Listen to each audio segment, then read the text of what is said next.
எல்லாம் வல்ல ஏக இறைவனின் கண்ணியத்திற்குரியவர்களே, பொதுவாக இந்த ரமலானினுடைய மாதத்தை பொறுத்த வரைக்கும் இஸ்லாமியர்களுக்கான ஆஃபர் உண்மைதானே. இஸ்லாமியர்கள் நன்மையை செய்வதற்கு, சுவனத்தை அடைவதற்கு உண்டான ஒரு ஆஃபராக இந்த ரமலான் மாதம் இருக்கிறது. ஏன்னா இன்னைக்கு எல்லாரிடத்திலேயுமே கொள்கை இருக்கு, ஈமான் இருக்கு, அல்லாஹ் ஒருவன் தான் நம்ம நம்பி இருக்கிறோம். அல்லாஹ் இந்த கேட்டகிரியை மட்டும் சொல்லலை. அல்லாஹ் சொல்லும் பொழுது வல்லதீன ஆமனும், யார் இறை நம்பிக்கை கொண்டு அமிலு சாலிஹாத் நல்லறங்கள் செய்கிறார்களோ உலாய்க அஸ்ஹாபுல் ஜன்னா, இவர்கள் தான் சொர்க்கவாசிகள், ஹாலிதீன ஃபிஹா அபதா, நிரந்தரமாக அதில் இருப்பார்கள் என்று இறைவன் சொல்லுகிறான். அப்போ ஈமான் இருக்கு, அல்லாஹ் ஒருவன் தான் நம்ம நம்பி இருக்கிறோம். அது மட்டும் போதுமா?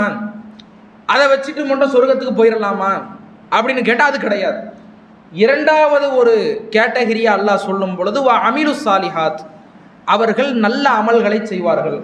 அப்போ இறை நம்பிக்கையோடு சேர்த்து எப்பொழுது நல்ல அமல்களும் நம்மோடு சேர்ந்து உறவாடுகிறதோ அப்போதுதான் நாம் சொர்க்கத்தில் உறவாட முடியும், சொர்க்கத்தில் சொந்தம் கொண்டாட முடியும். அப்போ அந்த நிலைகளை கருத்தில் கொண்டு, என்ன அல்லாஹ்வுடைய தூதர் பாருங்க, ரசுல்லாவினுடைய ஏழ்மை நிலை நமக்கு தெரியும். எந்த அளவுக்கு ரசுல்லா ஒரு ஏழ்மை வாழ்க்கையை, எளிய வாழ்க்கை வாழ்ந்தாங்க.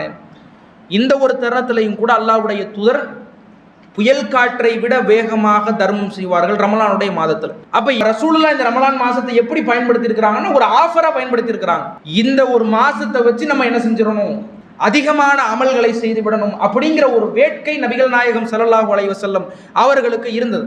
எந்த அளவுக்குன்னா, இந்த ரமலானினுடைய மாதம் வந்து விடும் பொழுது ஃபுத்திஹத் அபுவாபுல் ஜன்னா, சொர்க்கத்தினுடைய வாசல்கள் திறக்கப்படுவதாக அல்லாஹ்வுடைய தூதர் சொன்னார்கள். வகுல்லிகத் அபுவாபுன் நார், நரகத்தினுடைய வாசல்கள் மூடப்படுகிறது என்று அல்லாஹ்வுடைய தூதர் சொன்னார்கள். என்ன அர்த்தம் இதுக்கு? சொர்க்கத்தினுடைய வாசல் திறக்கப்படுதுன்னா அது எதுக்கு திறக்கப்படுது? சும்மாவா அல்லாஹ் திறக்கிறான்? அப்ப சொர்க்கத்திற்கு செல்வதற்கான பாதை, அந்த வழி எளிதாக்கப்படுகிறது என்பதை நபிகள் நாயகம் ஸல்லல்லாஹு அலைஹி வஸல்லம் அவர்கள் இந்த பொன்மொழியின் மூலமாக சொல்ல வருகிறார்கள். அப்ப இந்த ஒரு மாதத்தை, ஏன்னா போன ரமலான்ல கலந்து கொண்ட எத்தனையோ நபர்கள் இன்னைக்கு அவங்களுக்கு இந்த வருட ரமலான் அடையாமல் போயிருக்கிறது.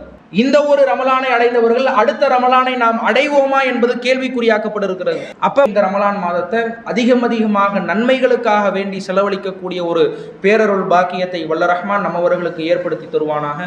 வாஹிரு தாவாஹும் அல்ஹம்துலில்லாஹி ரப்பில் ஆலமீன். அஸ்ஸலாமு அலைக்கும் வரஹ்மத்துல்லாஹி வபரகாத்துஹு. இஸ்லாம் மற்றும் சமுதாய செய்திகளை அறிந்து கொள்ள தமிழ்நாடு தௌஹீத் ஜமாஅத் யூடியூப் பக்கத்தை உடனடியாக சப்ஸ்கிரைப் செய்து கொள்ளுங்கள். மேலும் பெல் பட்டனையும் கிளிக் செய்து கொள்ளுங்கள்.